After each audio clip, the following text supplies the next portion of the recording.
presiden heavy, lantas parlemen heavy, presiden heavy, sekarang Jokowi heavy. Not only presiden, Jokowi heavy. Apa yang diingin Pak Jokowi harus terwujud.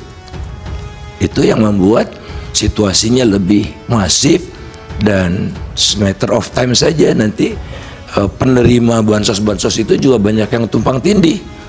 Di Sunter, di daerah hampir tiap hari ada pembagian bansos untuk orang yang sama. Pusing, ini bansos apa lagi katanya. Orangnya itu juga kan, yang miskin itu kan, yang miskin. Kemudian kalau yang bagi-bagi lempar seperti mengasih makan bebek, itu cuma ada di Indonesia, itu dilaksanakan oleh presiden sendiri. Betapa tidak beradabnya manusia Indonesia di mata Pak Jokowi. Pertama, produksi turun 0,6 sekian juta ton. Kenapa harga terus meningkat? Ya lazimnya kalau import itu sudah masuk, harga turun. Spekulan beras tidak berani naik-naikkan harga karena Bulog punya kekuatan untuk membanjiri pasar. Kok itu tidak terjadi berbulan-bulan, dan puncaknya bulan Februari. Puncaknya bulan Februari. Oleh karena itu, hampir bisa dipastikan secara teoritis pun mendukung bahwa digunakan untuk kebutuhan, tidak semata-mata untuk stabilisasi harga. Supermarket modern kekurangan pasokan, dan ini menariknya di pasar-pasar tradisional ada tapi terbatas, harganya mulai naik gitu. Masyarakat luar biasa yang mulia menyiasati. Saya melihat dengan mata kepala saya sendiri karena saya suka mengamati di pasar. Jadi mereka beli biasanya yang kualitas 11.000 sekarang jadi 14.000. Mereka belinya separuh saja, yang separuhnya lagi kualitas rendah. Jadi ya itulah cara masyarakat itu survive karena luar biasa. Oleh karena itu hampir bisa dipastikan mungkin juga susut dimakan tikus. Ada hama tikus nasional sehingga gudang-gudang Bulog tergerus habis gitu. Tidak juga gitu kan. Jadi apa ya, kembali lagi pork barrel itu, pork barrel plus ya, pork barrel plus yang memastikan targetnya tercapai sebanyak-banyaknya sebagaimana yang dinarasikan kalau bisa satu periode. Nah kemudian El Nino 2021 ada juga El Nino, tapi tidak ada bansos El Nino. Tatkala intensitas El Nino-nya lebih tinggi dari 2023-2024 gitu. Dan ini pun diperpanjang lagi kan, sudah tidak ada El Nino, ada bansos El Nino udah hampir selesai dan intensitasnya lebih tinggi tahun 2021 gitu. Tapi tidak ada waktu itu bansos, lagi-lagi ya karena tahun ini spesial ada pemilu gitu. Sesederhana itu. Kemudian kalau dilihat dari terkait dengan bansos, sebetulnya gelondongannya kan perlindungan sosial. Jadi ini adalah program social protection.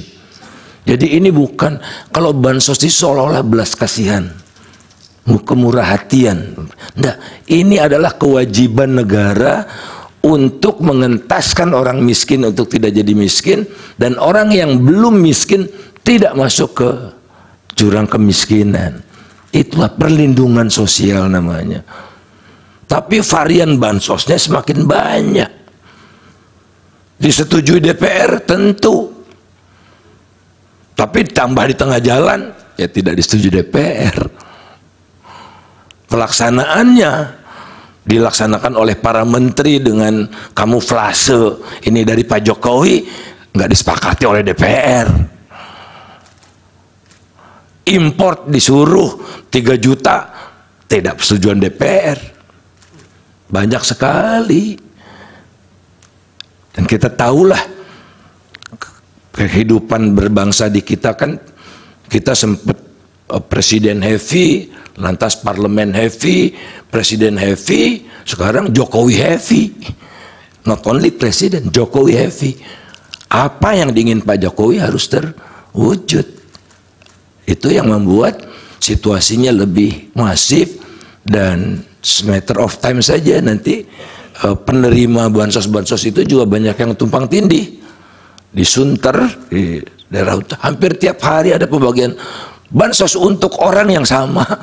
Pusing, ini bansos apa lagi katanya. Orangnya itu juga kan, yang miskin itu kan, yang miskin. Kemudian kalau yang bagi-bagi lempar seperti mengasih makan bebek, ya, itu cuma ada di Indonesia, itu dilaksanakan oleh presiden sendiri.